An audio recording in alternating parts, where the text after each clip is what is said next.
Vamos a inclinar nuestro rostro. Seguimos con nuestro estudio sobre las obras. También tenemos que tocar, por supuesto, el tema de la fe, porque van de la mano una cosa y otra. Hemos dicho ya varias ocasiones que la fe sin obras es muerta. Y por eso en esta tarde te pedimos, Señor, una vez más sabiduría para que en nuestra vida no solamente tengamos una fe genuina y una fe auténtica y una fe robusta y madura, sino que también esa fe pueda producir obras, Señor, acciones, frutos que te glorifiquen a ti. Te pedimos, Señor, que en este mes que estamos estudiando este tema, tu Espíritu Santo, Señor, ilumine nuestra vida para que nos demos cuenta de lo importante que es tener una vida de fe y de obras, porque una cosa nos lleva a la otra. Y dirige este estudio, la presentación de tu palabra, que sea de provecho para todos y cada uno de nosotros, Padre. Te damos gracias por todo en el nombre de Jesús. Amén. Y amén. Nos quedamos el día domingo, nos quedamos en las definiciones de lo que es la fe. Y yo dije que la palabra certeza y la palabra convicción, estos dos sustantivos, casi podríamos decir que son sinónimos. Pusimos la definición. Y una de las cosas que dijimos es que estas palabras en griego es muy difícil con un término en español captar toda la profundidad y captar realmente todo lo que significan. Dijimos que una de esas palabras, la palabra certeza concretamente, tiene que ver con el hecho de poder plasmar en hechos tangibles, visibles, las palabras que salen por nuestra boca o la creencia que tenemos en nuestro corazón. Permítame ponerles un ejemplo. Si ustedes han leído y estudiado detenidamente el capítulo 11 de Hebreos, se van a dar cuenta de que a raíz o a continuación de la definición, se nos habla de la creación del universo, ¿verdad? En Hebreos capítulo 11 estamos. Dice que por la fe podemos llegar a entender cómo fue creado, ordenado y diseñado el universo, ¿verdad? Y uno dice, bueno, no hubieron testigos el día que Dios creó, no había un grupo de personas que pudieron dar fe de que efectivamente así fue como se creó la tierra, el sol, la luna, las estrellas, etcétera. Pero hay un documento oficial, que es la Biblia, que atestigua de que así fue. Pero claro, hermanos, la Biblia son palabras, es la palabra de Dios, ya lo sé, pero ¿qué es lo que le da la credibilidad a lo que la Biblia dice? Pues los resultados que produce la misma, ¿vale?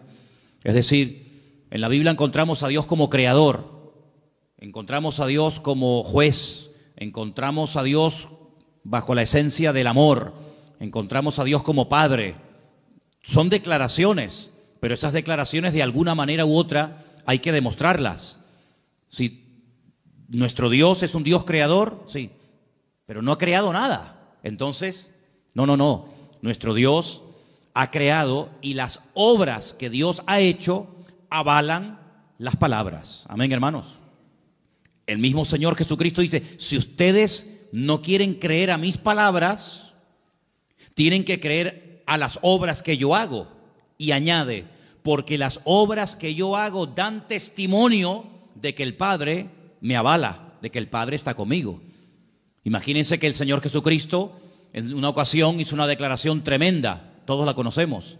Yo soy la resurrección y la vida. El que cree en mí, aunque esté muerto, vivirá. Hermanos, con todos mis respetos, eso lo puede decir cualquiera. Son palabras tremendas, pero ahora hay que demostrarlo.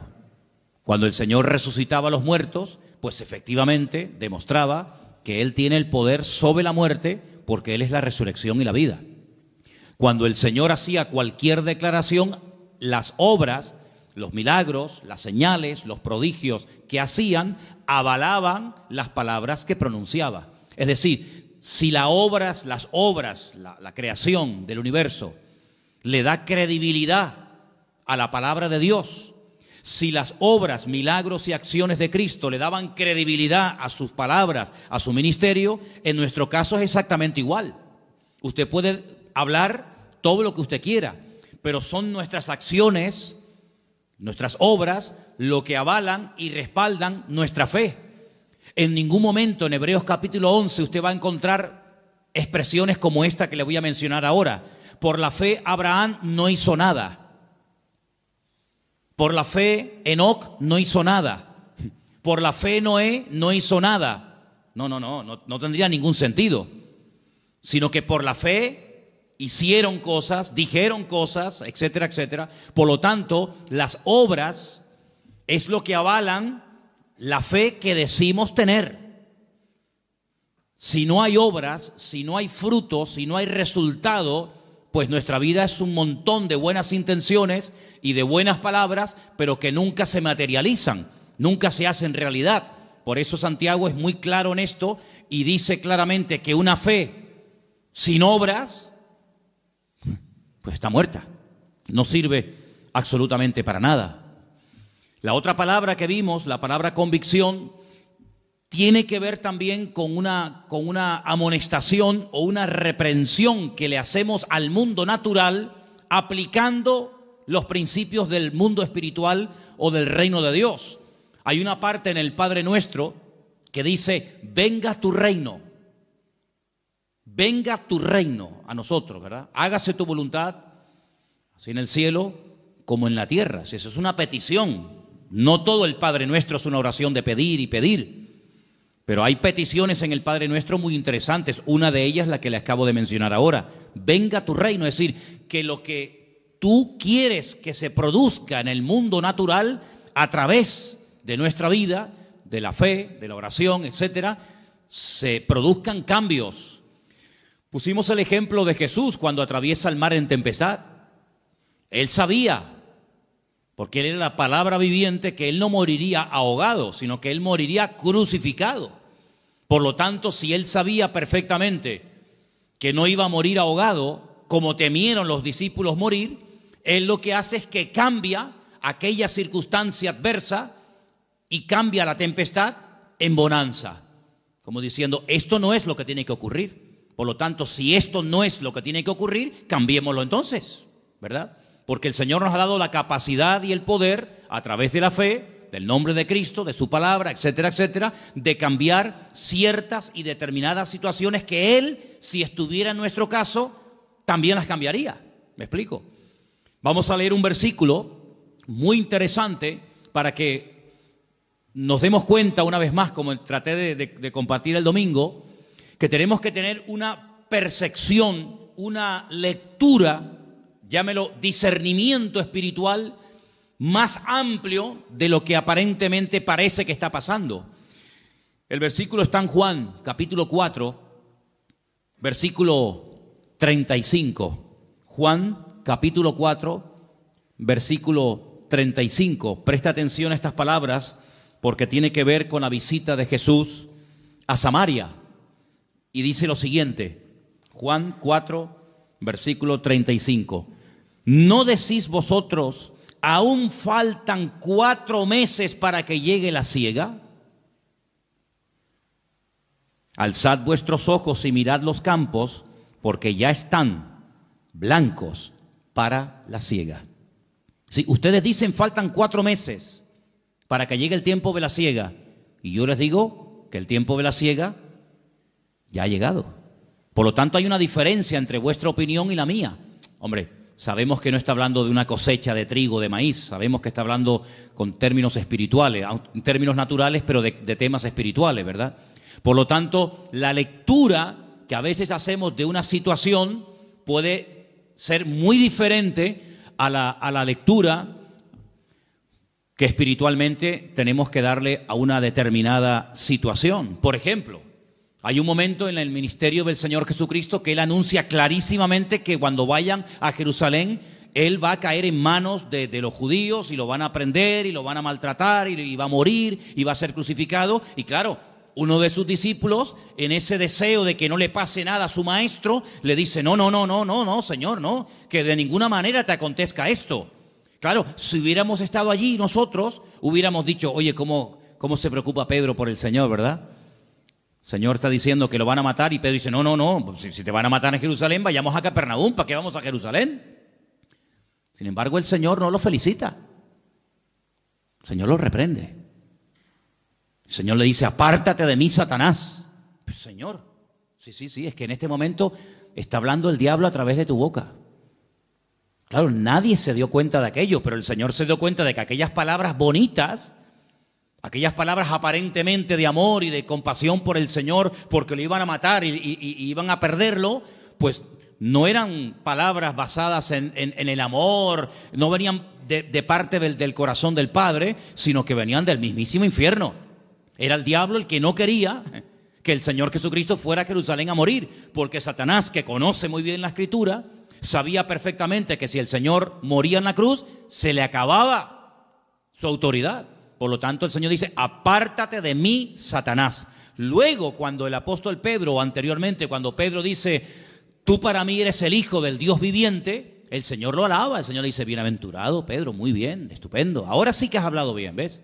Ahora sí que has acertado, porque esto que has dicho no te lo enseñó tu padre y tu madre, sino te lo reveló mi Padre que está en los cielos. ¿Cómo sabía el Señor, verdad? Cuando hablaba a una persona, ¿cómo sabía discernir la fuente, el origen de esas palabras? Por un lado dice, muy bien, Pedro, bienaventurado eres porque esto no te lo reveló sangre ni carne, sino mi Padre que está en los cielos. Y al mismo Pedro, minutos más tarde, le dice, apártate de mí, Satanás. Es que el discernimiento del Señor era perfecto, era increíble. Entonces puede ser que a veces una persona se esté dejando utilizar por el Señor para hablar a tu vida.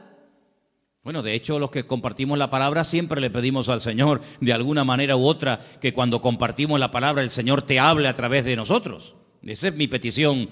Y yo me alegro mucho cuando termina un culto y te dice la gente, oye, pues hoy el Señor me habló a mí, pero es que resulta que tú no lo sabes, pero a mí me han dicho eso 5 o 6 personas que no tienen nada que ver con tu situación, pero la palabra es tan rica y tan amplia, pues que le habla a todo el mundo, a cada uno en sus circunstancias. Pero no nos engañemos, también puede ser que en un momento determinado lo que hablemos no sea totalmente de parte del Señor. Fíjate tú que el mismo apóstol Pedro tuvo que ser reprendido, ¿no? Por lo tanto, la fe nos sacude, nos amonesta para que nos demos cuenta de que a través de la fe podemos cambiar, debemos cambiar circunstancias y situaciones.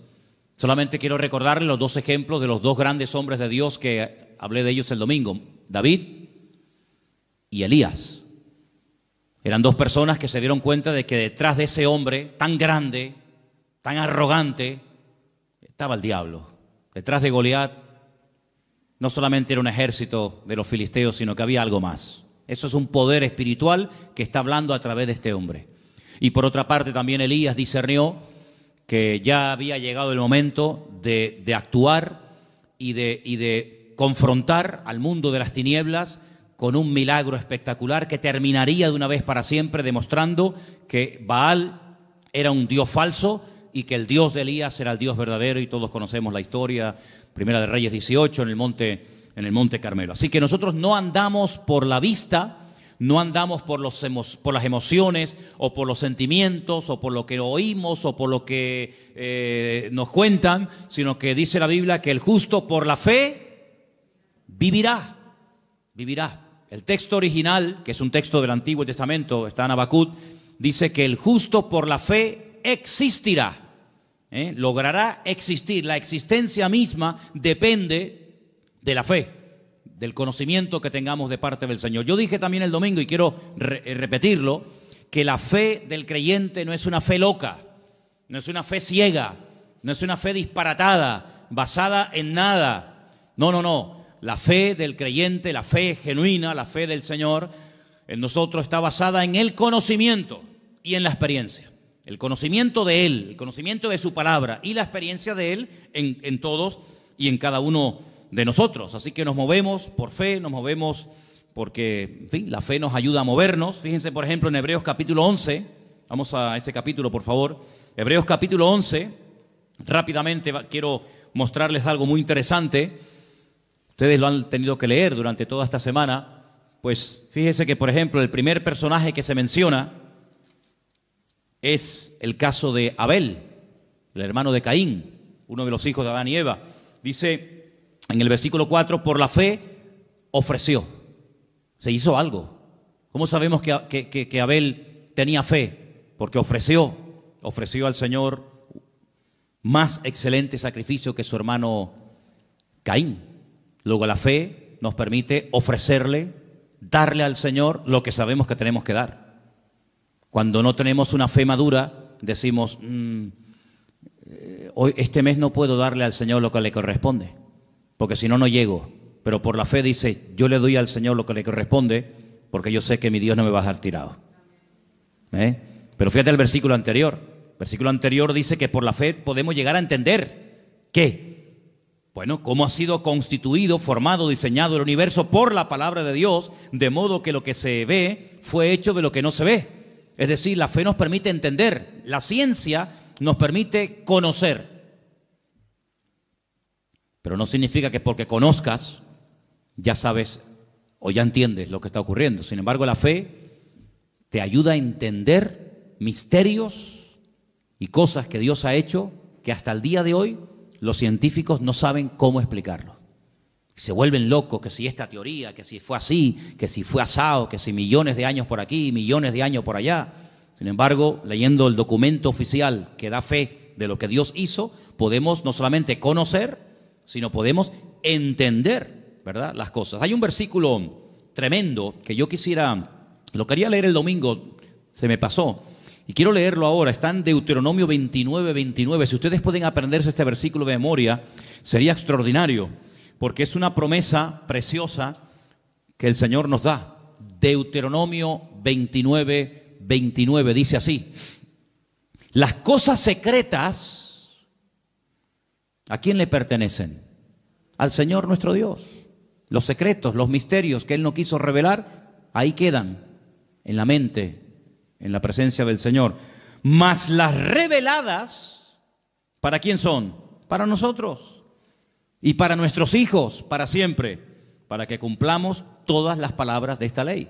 Sí, hay cosas que han quedado en secreto, pues ya está, pues si están en el secreto de Dios, ahí se quedan.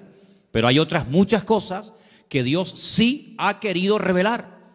Hay otras muchas cosas que Dios quiere que tú y yo sepamos, pues esas son las cosas que tenemos que estudiar en la palabra. Lamentablemente a veces hay gente que está más preocupada por conocer lo que no ha revelado el Señor que por conocer lo que sí ha revelado el Señor. ¿Te das cuenta? Entonces esa promesa tenla siempre presente en tu vida. Si hay palabras de la Biblia que no entiendes, tú puedes pedirle al Señor en oración, sabiduría, revelación, porque dice que lo escrito, lo revelado, y aquí está todo lo revelado, si no nos hubiera escrito, dice la Biblia que todo lo revelado es para nosotros y para nuestra descendencia. Por lo tanto, agárrense a esa promesa. Ahora, hay personajes en el capítulo 11 del libro de la carta a los Hebreos que la verdad que podríamos estar hablando años sobre ellos. Pero los tres primeros personajes yo los llamo los tres solitarios.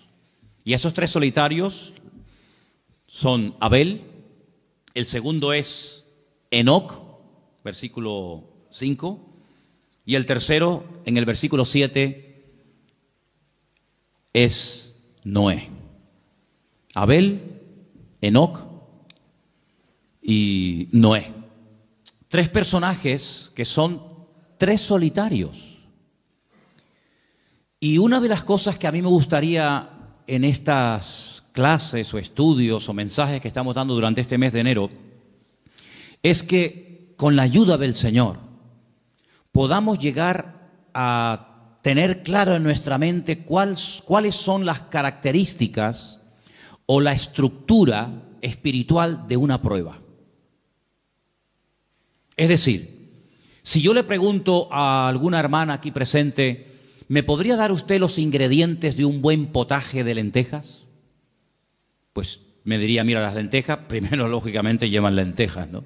Y esto, y se le puede poner esto, y se le puede poner aquello. ¿Y me podría dar usted la receta de cómo se hace una buena paella? Y te dirían, pues mira, una paella pues lleva esto, lleva aquello. Muy bien. Luego tú ya sabes, para hacer algo, lo que te hace falta. Si no tienes todos esos ingredientes, difícilmente te saldrá la comida como tenía que salir. En el sentido espiritual, yo les pongo como tarea, no solamente a los jóvenes, sino a toda la iglesia, lo siguiente. Tomen, por ejemplo, en una libreta y comiencen a apuntar, basándose en vidas, en personajes de la Biblia que fueron tremendamente probados. Les sugiero a Abraham, les propongo la vida de José, les propongo la vida de David y otros muchos que ustedes conocen. Lean sus biografías, lean las pruebas por las que tuvieron que pasar y vayan apuntando características de una prueba. Una característica podría ser, por ejemplo, el sentirse solo. Generalmente el que está siendo probado, una sensación que suele experimentar es la soledad, ¿verdad?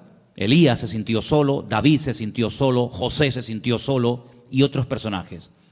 ¿Cuál es la estructura bíblica? ¿Cuáles son las características básicas y elementales de una prueba? Y te vas a dar cuenta de que en todas y en cada una de las pruebas, el elemento, el ingrediente de la fe es indispensable para saber cómo encajar esa prueba, cómo reaccionar ante esa prueba. ¿Cuánto tiempo suelen durar las pruebas en la vida de las personas de la Biblia? Porque las pruebas son temporales, no son permanentes. Uno está siendo probado desde el 1 de enero hasta el 31 de diciembre. En este año vamos a ser probados, pero no todos los días. Habrá momentos como de descanso, ¿no? Pero fíjense estos tres personajes. Miremos al primero, Abel. En aquel momento, aparentemente, según la Biblia, aunque hay indicios de que a lo mejor nació en el momento del parto de Abel y de Caín alguna hermana, pero leyendo la Biblia, digamos en español, vemos que estaba Adán, su madre Eva, su hermano Caín y él. Bien. Sus padres se habían rebelado contra el mismo Dios por desobediencia. Por haberle hecho más caso a la voz del diablo que a la voz del Creador, son expulsados del lugar más maravilloso y fantástico que jamás el Señor haya creado en este planeta Tierra, llamado el Gan Edén, el Jardín del Edén. Son expulsados. Nunca vemos en la Biblia a Adán y a Eva presentando sacrificios, ofrendas, como había enseñado el Señor. Nunca los vemos. Nunca vemos a Adán y a Eva tratando de volver a recuperar aquella comunión que llegaron a tener con el Señor en un principio. De los cuatro mencionados, Adán, Eva, Caín y Abel, al único que vemos verdaderamente íntegro y justo, como dice la Biblia, tratando de hacer las cosas decentemente y con orden, como Dios manda, de los cuatro, uno solo, Abel. Ni siquiera tenía el apoyo de su hermano. Porque su hermano sabemos que al final terminó levantándose contra él y asesinándolo, quitándole la vida. Era un solitario. No vemos que tenía el apoyo de sus padres, no vemos que tenía el apoyo de sus hermanos.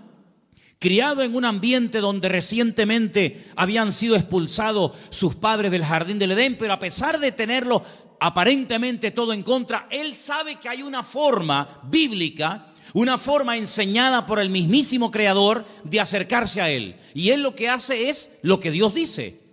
Le trae al Señor una ofrenda que dice que aunque lo terminó matando su hermano, la sangre y la ofrenda de Abel hablaba a su favor. Era como un testigo, no mudo, pero como un testigo delante de la presencia del Señor, hasta el punto que cuando le pregunta el Señor a su hermano Caín, ¿dónde está tu hermano Abel? Y él le responde de una forma irónica o arrogante, ¿soy yo acaso guarda de mi hermano? ¿Yo qué sé? El Señor le dice, la voz de la sangre de tu hermano Abel llega a mi presencia.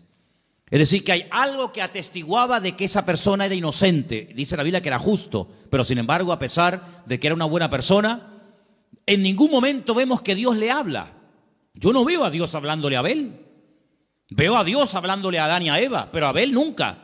Sin embargo, veo al Señor hablándole a su hermano Caín, al desobediente, al rebelde, al que presenta una ofrenda incorrecta, le habla, lo amonesta y le dice, si hicieras las cosas bien, ¿no podrías dejar el pecado a la puerta? Como diciendo, ¿no dominarías tú sobre el pecado? Claro, pero es que el problema es que Caín, aunque oyó a Dios audiblemente en varias ocasiones, no cambió. Porque una de las cosas que dijimos el domingo, que no hay ninguna garantía de que yo conozca la verdad y actúe en obediencia a esa verdad. Es más, hay gente que sabe que algo le puede estar haciendo daño o lo está matando y aún así siguen haciéndolo. Y tenemos infinidad de ejemplos, tanto en la Biblia como fuera de la Biblia, como hoy en día.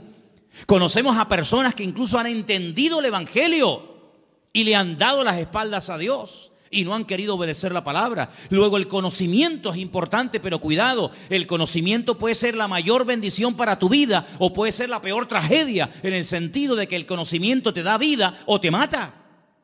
Porque ahora sabes y ahora no hay excusa. Como dice Pablo a los romanos, hablándole a los judíos en la carta a los romanos, dice, no tienes excusa. No tienes excusa porque tú sabes, tú conoces desde niño la palabra del Señor, pero no la pones en práctica en tu vida. ¿Te das cuenta?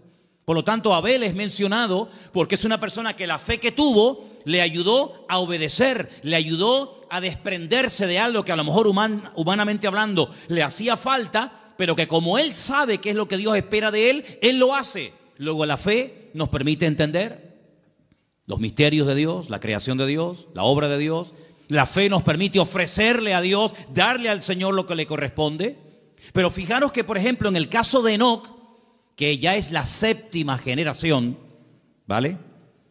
Enoc vivió en la séptima generación después de Adán y Eva.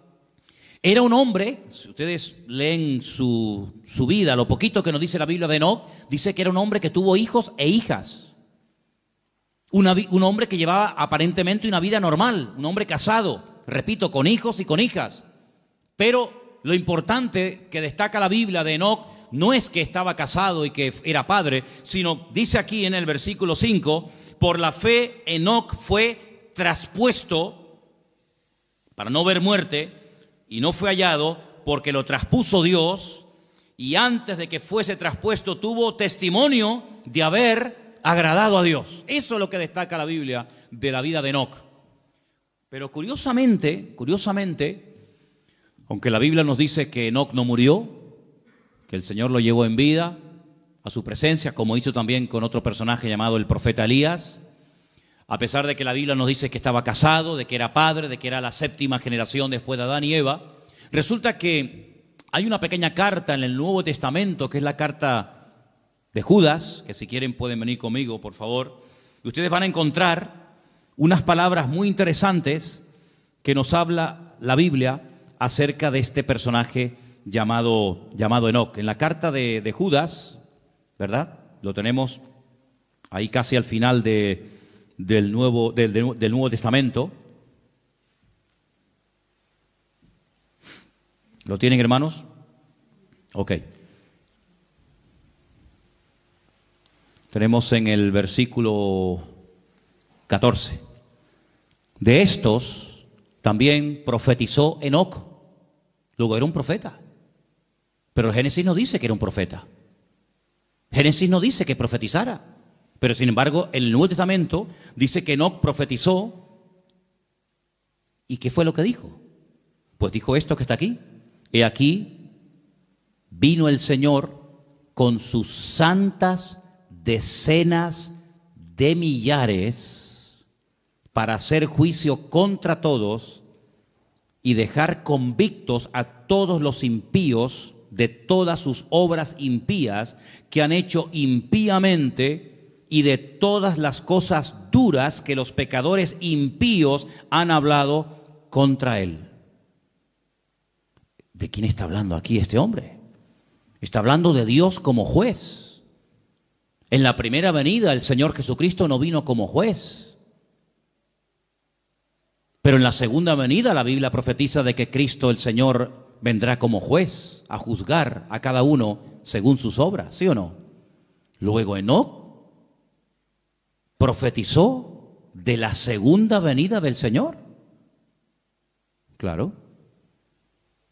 Entonces por eso los judíos dijeron, no pongamos este libro en el canon del Antiguo Testamento, quitémoslo, porque es un libro demasiado mesiánico, porque el judío dice que el Mesías vendrá una vez. Perdón, los judíos dicen que vendrá una vez, Nosotros creemos que vendrá 2 veces, ya una que vino como rey, como siervo, y la segunda como rey, como juez. Y si ahora este hombre Enoc dice que debe venir al Señor como juez a juzgar a todos, pues esto como es. Entonces por eso quitaron el libro de Enoc, pero que se puede leer, es un libro interesantísimo, por cierto. Y habla muchísimo acerca de aquellos pecados que había antes del tiempo del diluvio y todo aquello, ¿verdad? Entonces fijaros cómo este hombre vivió tan cerca de Dios, pero por lo visto era el único que destacaba en aquella generación. No había millones, no había miles de personas, pero él, a pesar de que era un padre que tenía que trabajar y atender a su familia, a su esposa, a sus hijos, dice que caminó con Dios y caminó tan cerca de Dios que el Señor dijo, vente conmigo. Y el Señor se lo llevó a su presencia, lo arrebató. Es el primer ejemplo en la Biblia de una persona que puede llegar a ser arrebatada directamente a la presencia del Señor. Y de ese hombre habla el libro de Hebreos en el capítulo 11. Otro solitario. Abel era un solitario, Enoc fue otro solitario, un hombre seguramente incomprendido, un hombre al cual no le hicieron mucho caso, pero un hombre que está ahí en la Biblia. Y luego también nos habla de un tercer personaje llamado Noé, un hombre que vivió en una generación incrédula, desobediente, agresiva, violenta. El mundo le dio las espaldas. Noé no podía contar con nadie, con nadie. A veces hay gente que no son creyentes, pero puedes contar con ellos para que te echen una mano en algo o lo que sea. Pero Noé, con los únicos con los que pudo contar fue con sus hijos. Gloria a Dios. Y estuvo 120 años, hermanos, 120 años construyendo aquella nave, aquel arca enorme. Y predicando, porque dice la Biblia que era pregonero de justicia. Si no solamente estaba todo el día cortando madera y poniendo cada tablón en su sitio, sino que era un hombre que predicaba y decía, no, estoy haciendo esto por esto, por esto, por esto y por esto. Porque dice que con temor preparó el arca. Y vemos un ejemplo de una fe constante. Porque la Biblia nos ordena y nos manda a los creyentes a ser personas constantes en la fe. ¿Cuántos dicen amén? Es uno de los grandes problemas de mucha gente, la falta de constancia. Son constantes un tiempo, pero después, no sé, se enfriaron, se desanimaron. Si te he visto no me acuerdo, y eso no sirve para nada, porque la Biblia dice, estad firmes y constantes, creciendo en la obra del Señor siempre. ¿Verdad? Es un día y otro, y Noé estuvo 120 años. Hombre, la Biblia no dice que se rieran de él, pero yo creo que algunos se reirían de él. La Biblia no dice que se metían con él, pero yo, en mi opinión particular y mi opinión personal, yo creo que más de un vecino diría, pero tú estás loco. Llover, ¿qué es eso de llover? Explícame. Bueno, hasta ese momento no había llovido. La Biblia dice que subió un vapor de la tierra y que era lo que regaba los campos. Así que nunca habían visto caer agua del cielo a la tierra, pero sin embargo Noé le creyó a Dios y estuvo trabajando y trabajando y trabajando y toda su vida giraba en torno a la obra de Dios. Involucró a su familia, que esto es muy bonito, hermanos. Los que somos padres, y ahora el mes que viene hablaremos de esto, es muy importante que oremos por nuestros hijos para que no solamente se conviertan, sino que logremos que las familias están involucradas todos los miembros de la familia en la obra del Señor. ¿Habrá mayor privilegio para un padre que ver a sus hijos involucrados en la obra del Señor? Puede ser que uno esté en la música, otro esté en la danza, otro esté en la escuela dominical, otro esté sirviendo al Señor a tiempo completo, pero me da igual. Pero lo hermoso y lo que debemos de orar es para que todas las familias, los miembros de la familia, estén todos involucrados en la obra del Señor, como Sem, Can y Jafet, hijos de Noé, aprendieron a apoyar a su padre y sobre todo en la obra que su padre hacía, que era la obra del Señor. Amén, hermanos. Cuidado, y las esposas de estos también, porque estaban casados los tres. Entonces ellos eran cabezas de hogar. Eran hombres que supieron dirigir a sus mujeres a la obra de Dios, al servicio del Señor. Y hermanos, todos los que estamos aquí esta noche, todos los habitantes del planeta Tierra, le debemos la vida a Noé, porque ese hombre se mantuvo y durante 120 años estuvo trabajando para el Señor. No conoció a Dios como creador, como el caso de Adán y Eva. Conoció otro aspecto de la naturaleza, de la esencia del Señor, muy interesante y poco predicado, como es la justicia. Porque Dios es severo, Dios es justo, Dios es un juez justo. Y Dios dijo, basta, se cansó. Y curiosamente, fíjate tú por dónde, El mismísimo Señor Jesucristo en Mateo capítulo 24 lo menciona, ¿verdad? ¿Os acordáis? Dice que antes de la venida, antes del fin del tiempo, dice, será como los tiempos de Noé. Como los tiempos de Noé. ¿Cómo eran los tiempos de Noé? Léalo, estúdielo, y así serán nuestros tiempos, porque dice la Biblia que como que se vuelve a repetir otra vez la historia. Así que estos tres personajes yo los llamo los tres solitarios. Abel, sin apoyo de la familia ni de su hermano. Enoc, solito, caminando con Dios, no se menciona a nadie más en ese tiempo. Y después también Noé, una persona que fue fiel al Señor hasta las últimas consecuencias. Ahora vamos a leer algunos versículos en esta noche. El versículo que vamos a leer ahora de Romanos 10, 16, ya se leyó el domingo. A mí me gustaría que algún hermano entre nosotros, que yo le había pedido a Priscila que me leyera estos versículos, pero... perdón, yo es que te estaba buscando, pero como no te veía... Ok, perdón. Romanos 10, 17, pero vamos a leerlo como dice la Biblia y no como lo mencionan muchos. ¿Se acuerdan lo que dije el domingo? ¿Qué dice la gente por ahí? Hermano, la fe viene por oír y por oír la palabra de Dios. Pues no, Señor, eso no dice la Biblia. La Biblia dice, Romanos 10, 17. Así que la fe es por el oír y el oír por la palabra de Dios. La fe es, no dice que viene, la fe es, ¿verdad? Es decir, el elemento indispensable para que nuestra fe se mantenga firme, ¿cuál es? La palabra. Por eso dice el apóstol Pablo que la palabra, que es el medio por el que viene la fe, abunde en abundancia en vosotros. Y yo creo que no digo ningún disparate cuando diga esto. Cuanto más palabra, cuanto más conocimiento del Señor usted tenga a través de su palabra, más robusta será su fe. ¿Cuántos dicen amén? Cuanto más ignorante sea usted de la palabra de Dios, más débil será su fe. ¿Por qué hay momentos en los que uno dice, yo no tengo ningún temor? ¿De dónde le viene a usted esa fortaleza? De las promesas de la palabra de Dios. El Señor es mi pastor y nada me faltará. Pero si usted no supiera la palabra, ¿a qué se agarra? Luego, nosotros no hemos tenido un contacto directo y personal, por ejemplo, como tuvieron los discípulos con el Señor Jesucristo. Ya nos hubiera gustado a nosotros, digo yo, haber estado debajo de una higuera o de una palmera o en la barca o en una montaña escuchando predicar y enseñar al Señor.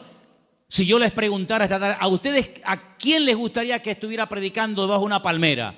¿Manolo Sierra o el Señor Jesucristo? Hombre, claro, ya me contará, por supuesto, pero no tuvimos ese privilegio. Ellos sí lo tuvieron, de hecho el Señor lo dice, cosas que los profetas y reyes desearon ver y oír, y no vieron ni oyeron. Ustedes tienen ese privilegio. Pero a nosotros nos ha llegado el conocimiento de la palabra por transmisión, de generación en generación. ¿Cuántas generaciones calculamos el domingo que habían pasado desde Cristo hasta nosotros hoy en día? Unas 50 generaciones. 50 generaciones. Calculemos que cada generación es aproximadamente 40 años. Pues bueno, 50 por 4, ¿cuánto es?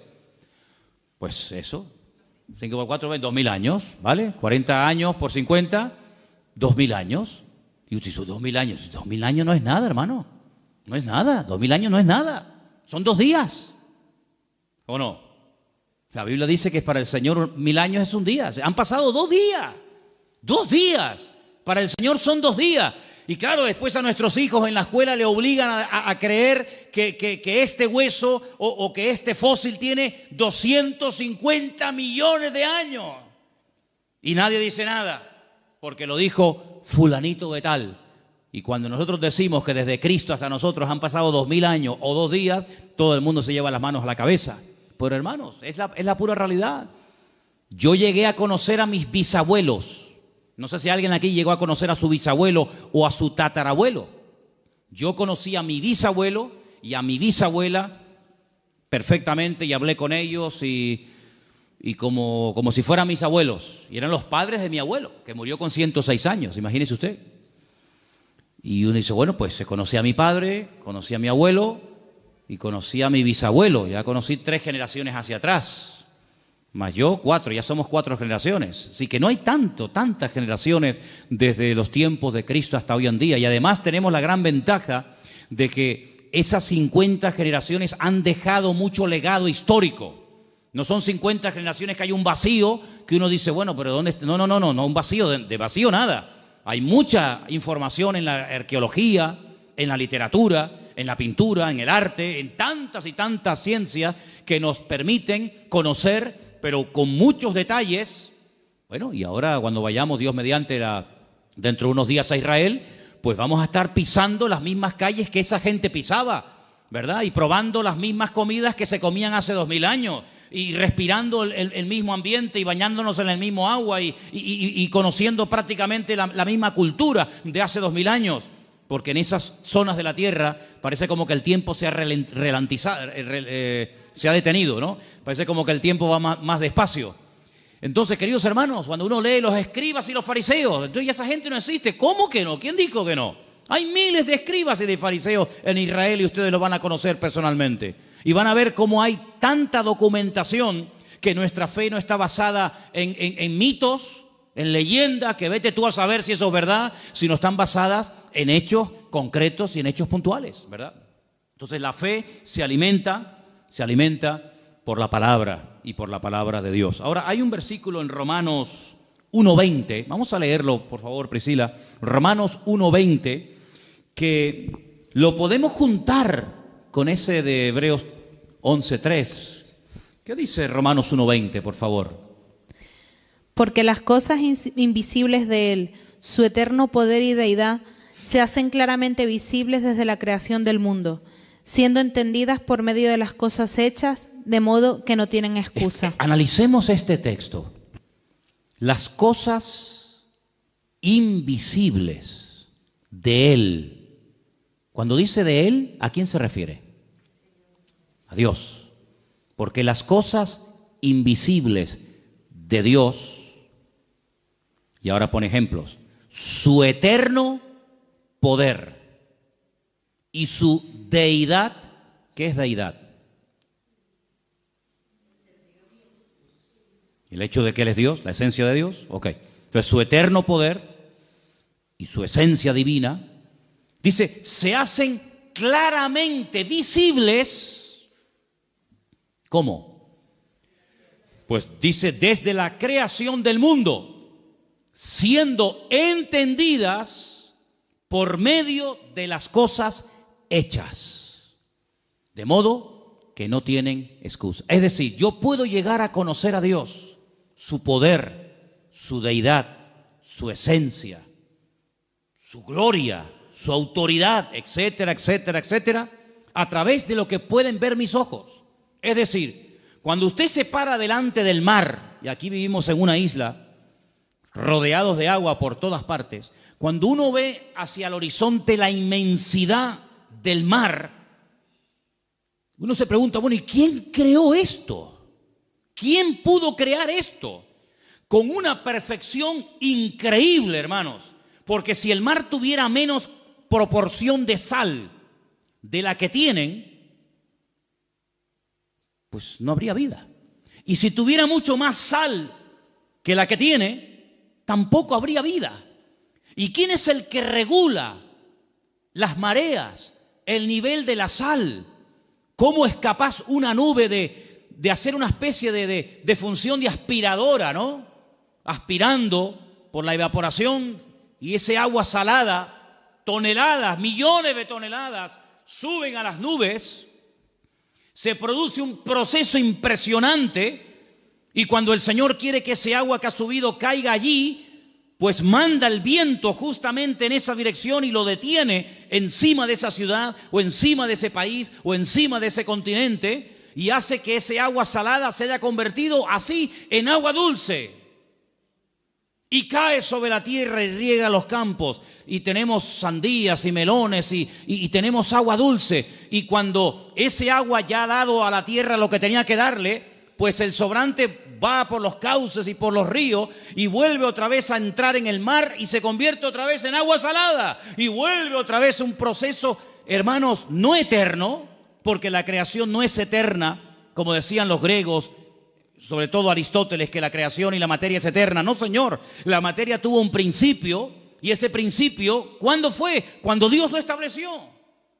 Y nadie puede explicar muchas cosas, pero la Biblia sí explica muchas cosas que los científicos hasta el día de hoy son incapaces de entender. Porque, como dije antes, la fe nos permite entender, no solamente conocer, sino entender. Y tú ves a una vaca manchada de blanco y negro, ¿no? Esas vacas tienen una raza, ¿cómo se llama? La vaca, estas vacas lecheras. Frisonas, las vacas frisonas. Y tú las ves en esos prados allí en Galicia, o las ves en esos prados en Asturias, o por cualquier otra parte del mundo, y está comiendo hierba verde.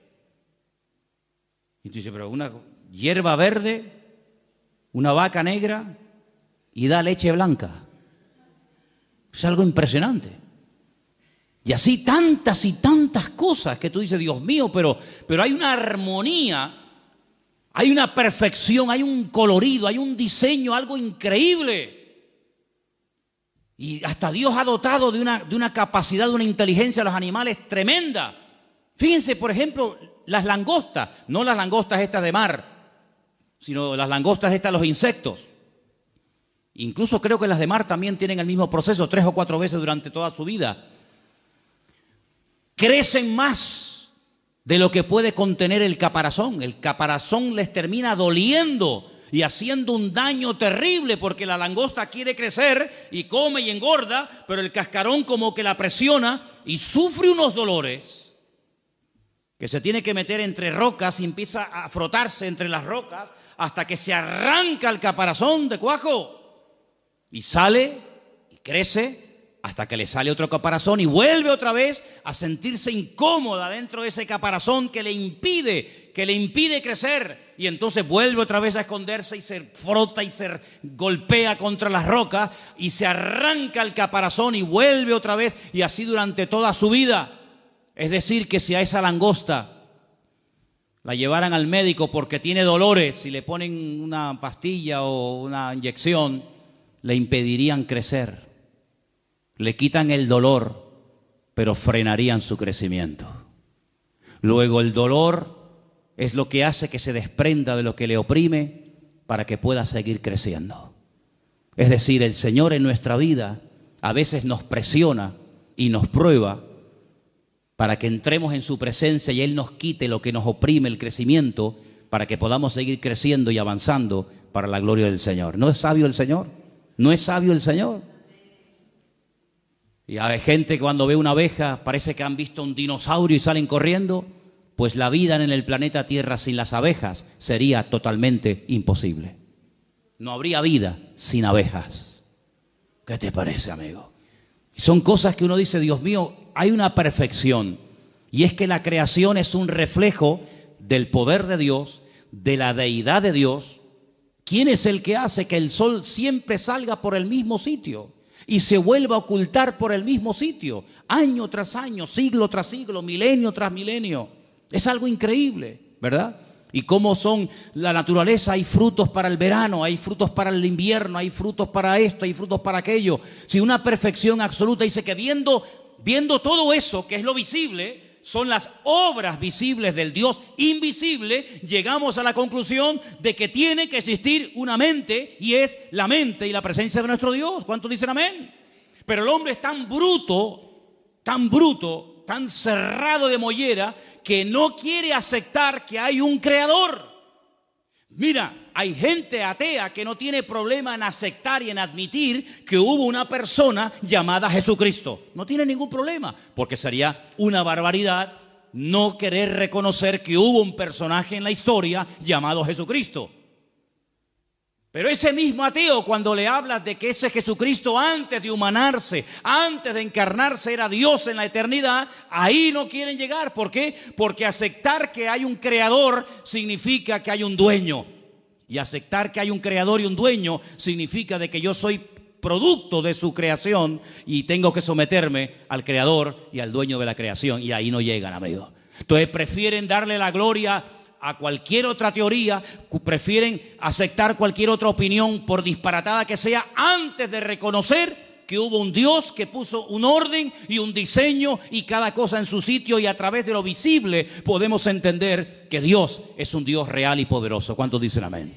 Entonces, sin fe es imposible agradar a Dios, porque dice que el que se acerca a Él o el que quiere comenzar a entender las cosas, lo primero que tiene que entender y aceptar es que hay un Dios creador. Conocí una vez a una persona que me dijo: yo creo de Cristo para adelante, pero no creo ni acepto nada de Cristo hacia detrás. Y le dije: ¿por qué? Dice: porque yo soy un hombre de ciencia. Y yo le dije: usted no es un hombre de ciencia, usted lo que es un necio, según la Biblia. Porque si usted no acepta de Cristo hacia atrás, ¿en qué basa usted su fe?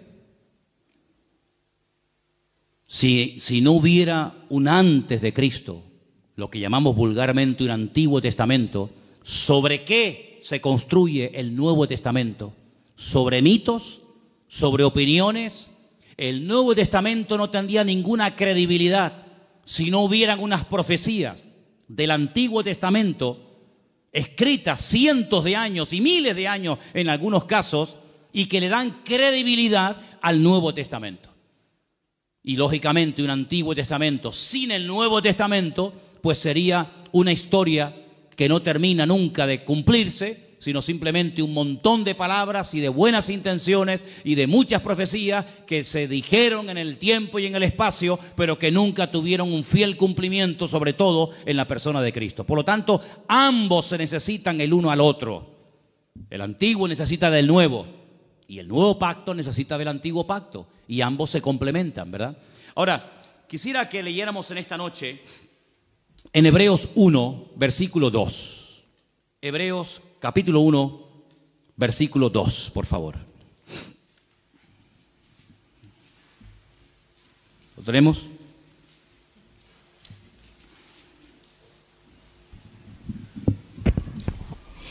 En estos postreros días nos ha hablado por el Hijo, a quien constituyó heredero de todo, y por quien asimismo hizo el universo. En estos postreros días. ¿En qué postreros días? ¿En los que se escribió Hebreos o en estos?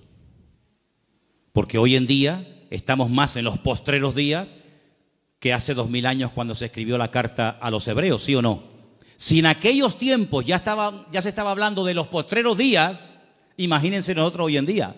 En estos últimos días nos ha hablado por el Hijo, a quien constituyó heredero de todo. ¿Quién lo constituyó heredero de todo? El Padre. Bien. Y por quien asimismo hizo el universo. ¿Quién hizo el universo? ¿Dios o Jesucristo?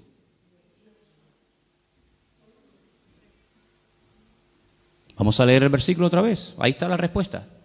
En estos postreros días nos ha hablado por el Hijo, a quien constituyó heredero de todo y por quien asimismo hizo el universo. ¿Quién hizo el universo?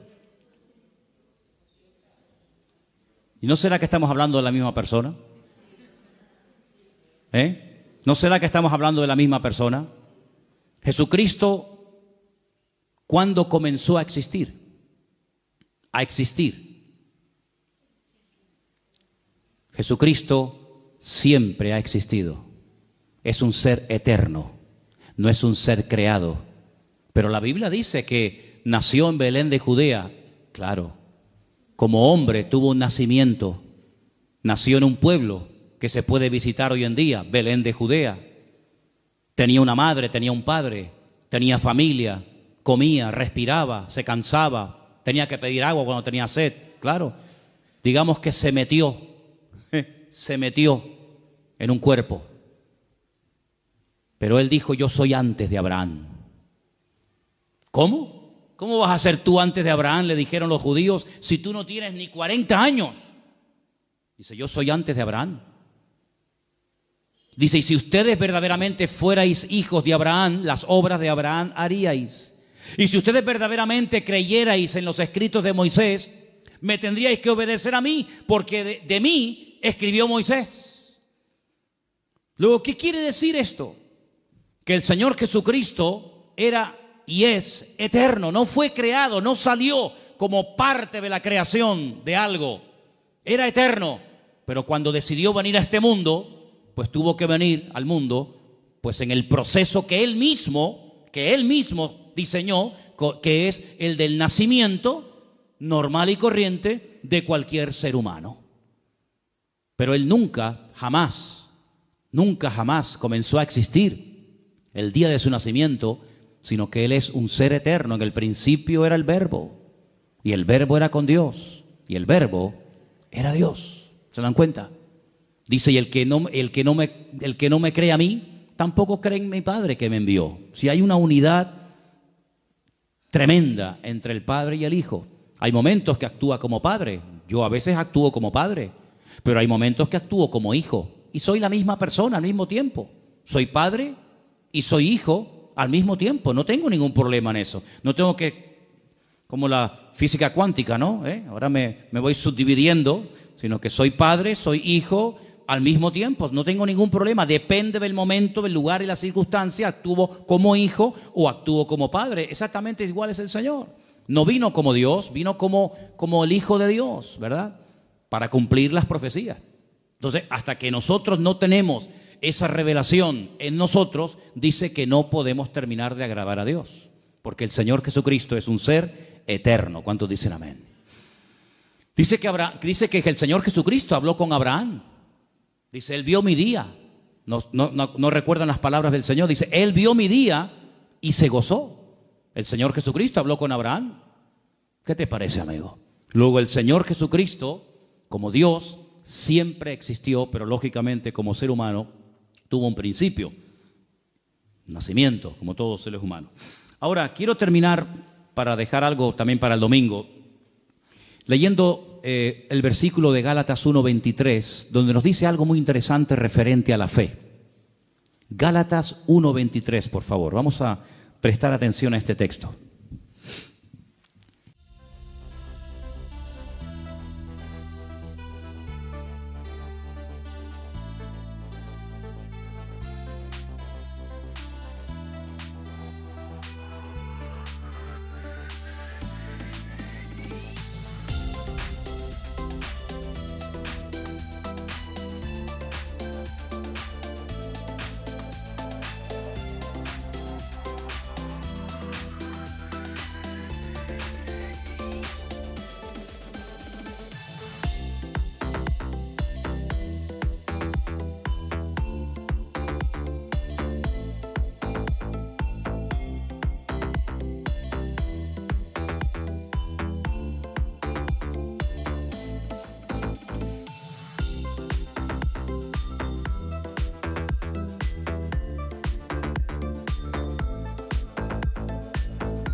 Y dice, solamente oían decir, aquel que en otro tiempo nos perseguía, ahora predica la fe que en otro tiempo asolaba. Dice que Pablo predicaba la fe que antaño perseguía. Luego la fe aquí es un conjunto de creencias, es un mensaje que hay que predicar. Fijaros que cuando hablamos de la fe en la Biblia, la menciona como parte del fruto del Espíritu Santo. Dice Gálatas 5, 22, 23, mas el fruto del Espíritu es amor, gozo, paz, paciencia, benignidad, fe. Luego es un fruto.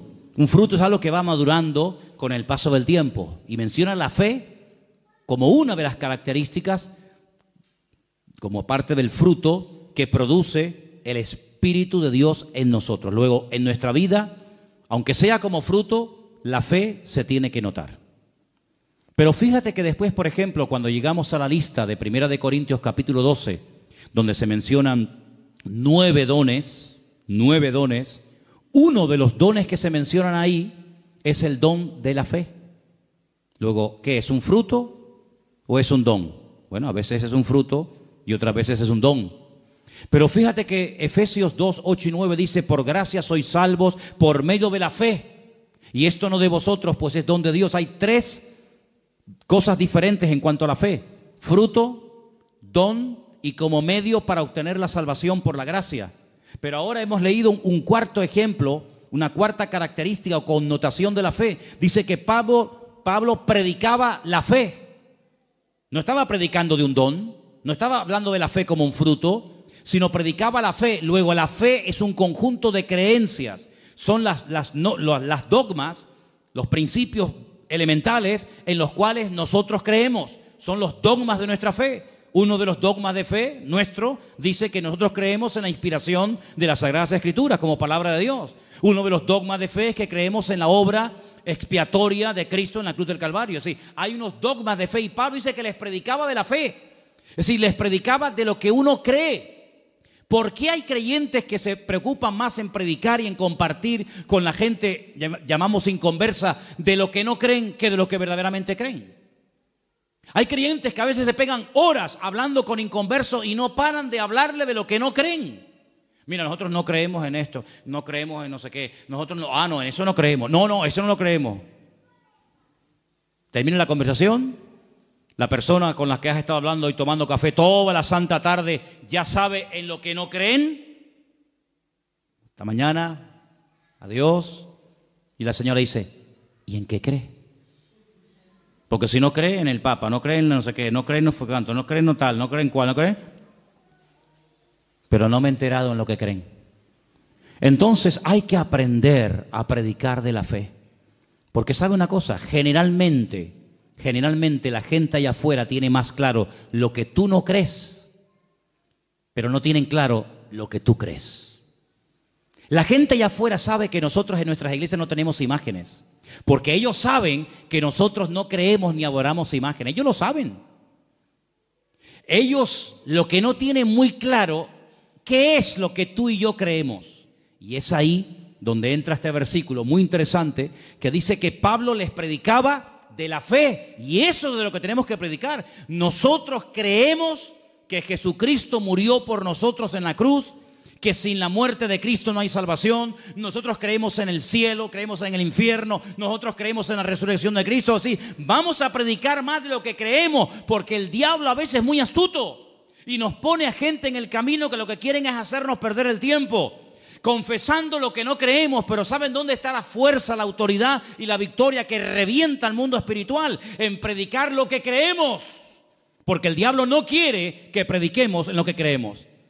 El diablo no tiene ningún problema en decir: yo no creo en las imágenes y por eso no las adoro. Eso al diablo no le hace daño.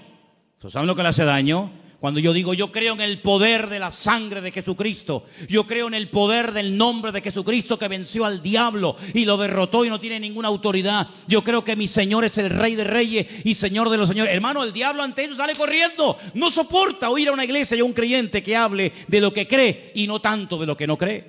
Por eso la fe tiene que ser predicada y compartida. Pablo le decía no solamente a los Gálatas, ¿no? Sino Pablo también le decía, por ejemplo, a los tesalonicenses: me alegro, me gozo de que la fe que tenéis en el Señor se va divulgando, se va extendiendo por el mundo. En otras palabras, que la gente diga: estos creen en esto y esto. ¿Saben qué bonito cuando la gente de la calle viene a pedirnos oración? Porque ellos saben que nosotros creemos que tenemos un Dios de milagros. Es tremendo. Entonces, eso es lo que tenemos que predicar y compartir cada día más. Todos los personajes, los 18 personajes, creo que ya los han contado, los 18 personajes de Hebreos capítulo 11, todos pusieron su confianza en Dios, se agarraron a las promesas del Señor y fueron fieles hasta la muerte por esa fe y por ese conocimiento que habían adquirido.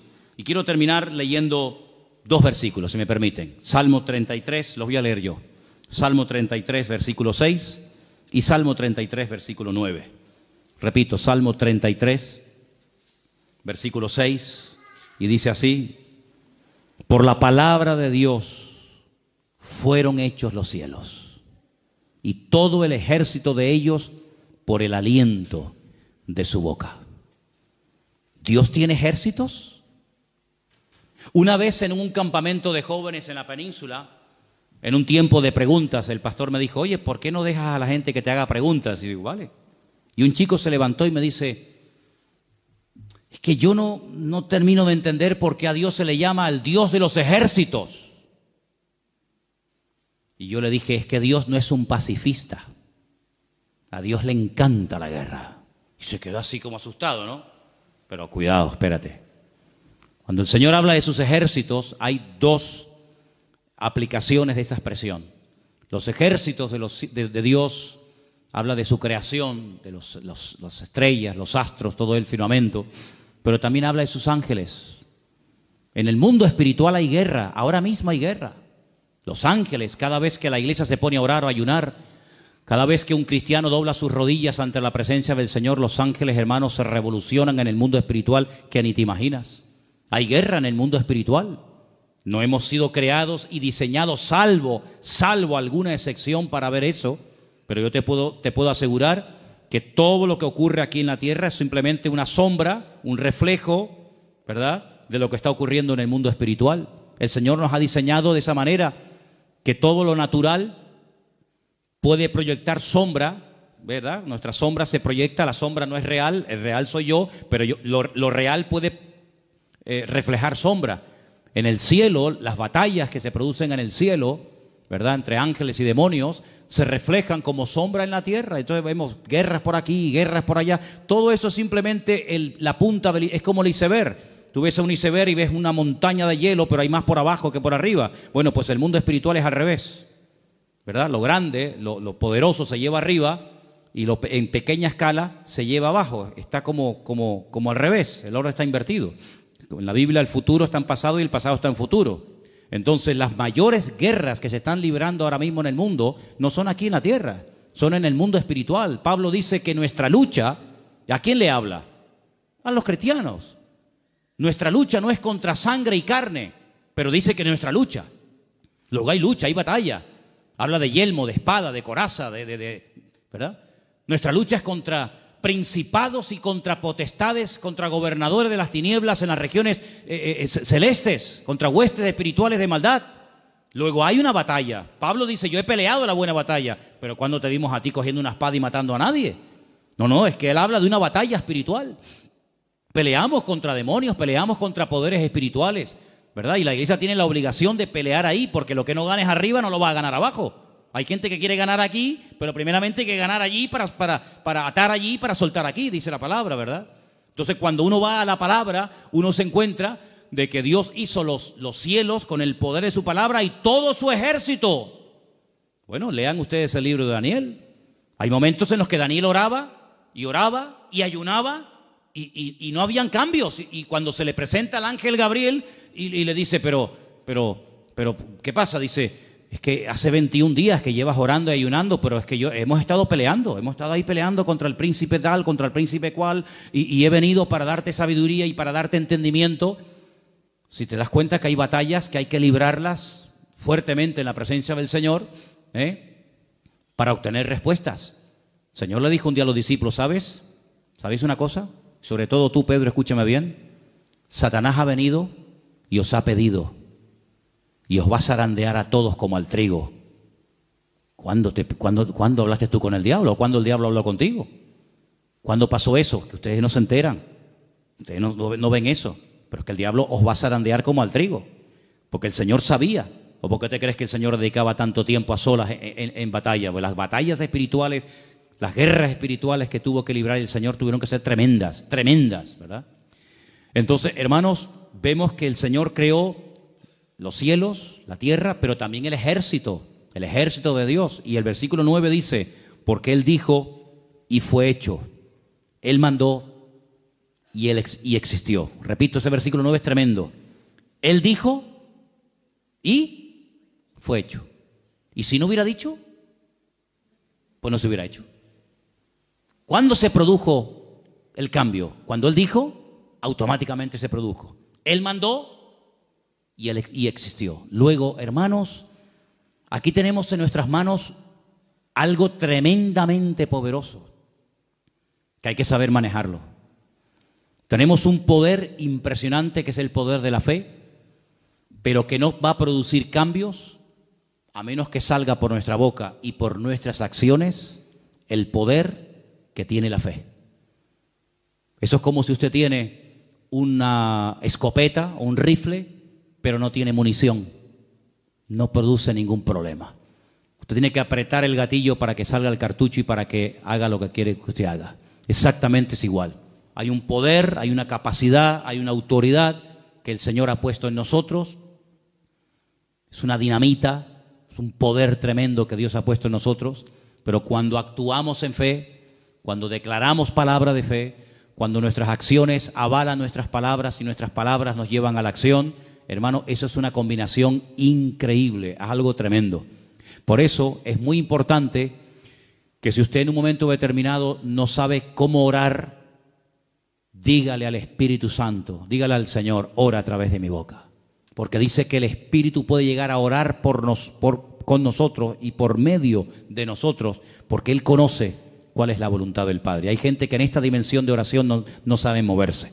Sabe moverse en la petición, sabe moverse en lo cotidiano, pero que el Espíritu ruegue con gemidos indecibles delante del Padre a través de mí, hay muchos que no saben, no tienen ni idea de lo que estoy hablando.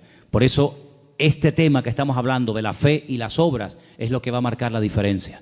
Porque si nuestro Dios no hubiera hecho nada, pues sí, tú dices que eres muy poderoso, pero tú no has hecho nada.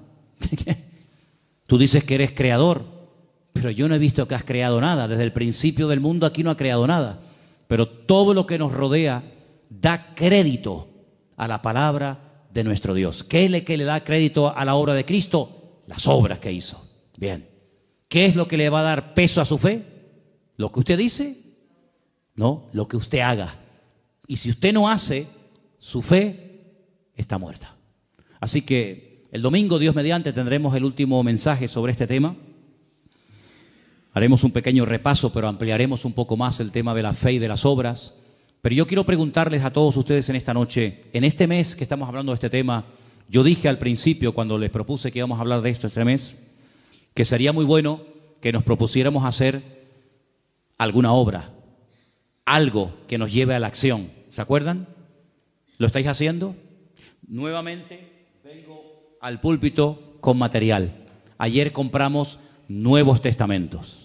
Y ayer compramos este Evangelio según San Juan, que cuando lo vi me quedé enamorado porque ha sido de todos los evangelios que se venden a veces por ahí, el que mejor presentación y mejor calidad he visto de verdad. Es un Evangelio según San Juan, tiene por supuesto todo el texto, pero aparte de eso tiene explicaciones y tiene material añadido. ¿Saben cuánto cuesta este librito? Este Evangelio según San Juan, que dice Juan en su Evangelio que el que lo crea, el que lo lea y lo crea, puede llegar a tener vida eterna. Fíjate, 50 céntimos. Si una persona lee el Evangelio según San Juan y cree en Jesucristo a través de estas palabras, puede llegar a tener vida eterna. Y esta tarde me tomé un cortado aquí porque no vino mi hermana doña Carmen a hacérmelo. ¿Y saben cuánto me cobraron? 80 céntimos. ¿Y saben cuánto vale el Evangelio según San Juan, que produce vida eterna en Cristo Jesús, Señor nuestro? 50 céntimos. Increíble. Bueno, compramos unos cuantos. Pero claro, estamos comprando Biblias, estamos comprando Nuevos Testamentos, estamos comprando Evangelios. Y esto vale 50 céntimos. El Nuevo Testamento nos costó 2 euros. Creo que la Biblia sale sobre 3 euros. Hermanos, lo compramos, pero no para almacenar. Lo compramos para que la palabra de Dios corra y sea glorificada. Así que hágase con algunos de estos ejemplares y regálelos. Regale. Me contaba el pastor Marcos del Puerto de la Cruz que hay una chica que un hermano del puerto le regaló una Biblia, fue a la iglesia hace 2 o 3 semanas, se convirtió al Señor y allí está asistiendo fielmente. El primer fruto de una Biblia regalada de una persona que ha aceptado al Señor. Hay miles y miles de personas que todavía no tienen un ejemplar de la palabra de Dios en su mano. Hermanos, vamos a esforzarnos para que la palabra de Dios corra y sea glorificada. ¿Cuántos dicen amén? Háblense con Margarita, ella es la responsable de este material. Hemos regalado Biblias para que ustedes se lleven, pero sería muy bueno que tuvierais el detalle de decir, oye, si esto vale 50 céntimos, pues yo no tengo 50 céntimos, tengo 10 céntimos, muy bien, pero si tienes, páguelo, cómprelo y regálelo para que otras vidas puedan llegar a conocer al Señor como nosotros también le hemos conocido. Nos ponemos de pie, hermanos, por favor. Vamos a orar. Vamos a pedir la bendición de Dios sobre esta palabra que escuchamos hoy y que el Señor nos ayude, atesoren esta palabra en su corazón, pero sobre todo pónganla en práctica, porque así crece la fe, oyendo y actuando. Gracias te damos por tu palabra, Señor. Te pedimos, Señor, que tú nos ayudes a ponerla en práctica y que tú nos pongas gente delante, que tú nos des oportunidades cada día para que podamos, Señor, hablarles de ti y podamos manifestar a través de nuestras vidas las maravillas que tú has hecho en cada uno de nosotros. Bendice a tu iglesia, Señor. Gracias por este material que estamos pudiendo comprar. Señor, que podamos distribuirlo a gente realmente hambrienta y sedienta de ti y que veamos vidas que comiencen a abrir sus corazones a la presencia del Señor, a creer en ti, en tu palabra, a través de tu bendita palabra, Señor. Gracias te damos, Dios mío, por este tiempo que hemos podido escudriñar tu palabra. Sigue con nosotros el resto de este día y el culto en el nombre bendito de Jesús. Amén.